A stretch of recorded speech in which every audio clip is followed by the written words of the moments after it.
प्रकार से शरद पवार ने साफ महाविकास आघाड़ी के लिए कहा है कि आज है कल नहीं है।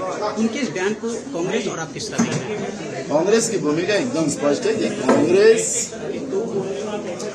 जो भी बीजेपी के विरोध में जो राष्ट्रीय दल है उनको साथ लेके लड़ने की मानसिकता कांग्रेस की है, क्योंकि आज देश का लोकतंत्र खतरे में आ चुका है, देश का संविधान खतरे में आ चुका है, देश बेच के देश चलाने की व्यवस्था बनी है, बड़े पैमाने में किसान आत्महत्या देश में कर रहा है और युवाओं की वही हालत है, महंगाई और गरीबी बड़े पैमाने में बढ़ती जा रही है और देश बचाना ये दायित्व कांग्रेस का बनता है।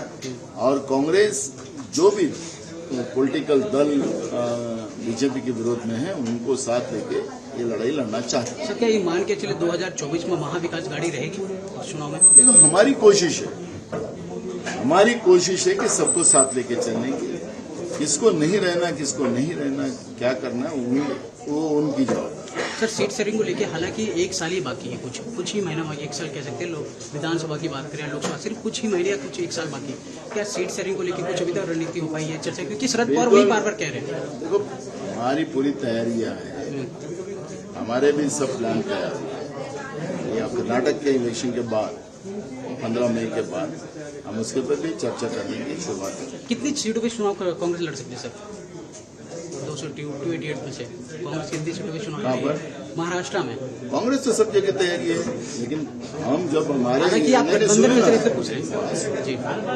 सब सीटों पे तैयार है, लेकिन जो हमारे अलायंस है उनसे भी हम लोग बात कर इस विषय पे एक सकारात्मक भूमिका लेकर, क्योंकि हमारी लड़ाई बीजेपी के इस तानाशाही प्रवृत्ति के विरोध में है और उसके लिए हम तैयार हैं और इसलिए हमारे पास सब प्लान तैयार है। 15 मई के बाद उसमें बैठकर डिस्कशन। अगर गठबंधन टूटता महाविकास आघाड़ी से तो कांग्रेस के अकेले लड़ने के लिए तैयार है महाराष्ट्र में? हमने कहा ना, हमारे पास सब पर्याप्त है, हमारी सब तैयारियां हो चुकी है। सर, अजीत पवार आपने देखा महाराष्ट्र में क्या किस तरह से घमासान चालू है, राजनीति चल रही, ओवरऑल राजनीति को आप किस तरह देखते? क्योंकि अजीत पवार की चर्चा चल रही कि वो बीजेपी में शामिल सकते, और ये भी चली अजीत पवार बार बार कह रहे वो मुख्यमंत्री बन, उनके बयान को आप किस तरह देख रहे हैं? देखो, आज हमारे सामने जनता के इशू सबसे ज्यादा और हम जनता के इशू को लड़ रहे हैं। पॉलिटिकली इसको क्या खेल खेलना है खेले, हमें कोई उसका प्रॉब्लम नहीं, हमें उसके ऊपर ध्यान देने की भी कोई जरूरत नहीं है।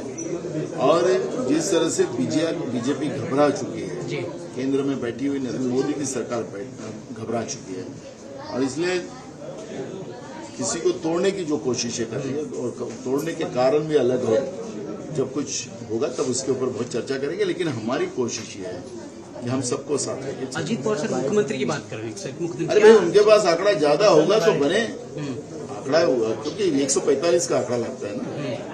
सर, कर्नाटक का चुनाव भी है, कांग्रेस कितनी उम्मीद कर रही है? क्योंकि हालांकि बीजेपी पूरे केंद्र मंत्री हो, अमित शाह जुट गए हैं, प्रधानमंत्री जुट गए वहाँ पे सर कर्नाटक में। देखो, महाराष्ट्र में भी आपने देखा होगा कि केंद्र के गृह मंत्री भी पहुंचे थे कस्बा में। जी हाँ सर। और राज्य का पूरा मंत्रिमंडल भी पहुंचा था। किस तरह के चुनाव हुए वो भी आपने देखा, कैसे 2000 के नोट वहां बांटे गए थे और अभी भी वहां कर्नाटक में भी अब मैं कुछ वीडियो देख रहा हूं, वहां पे भी 2000 के नोट ही वहां पे नजर आ रहे हैं, बीजेपी के सिंबल के पैकेट में मिल रहे हैं। तो ये सब करने की कुछ नहीं होगा। कस्बा में जैसा हालत बीजेपी की हुई वही हालत कर्नाटक में होगी और लोगों ने तय कर लिया कि बीजेपी को अब सत्ता से बाहर करना।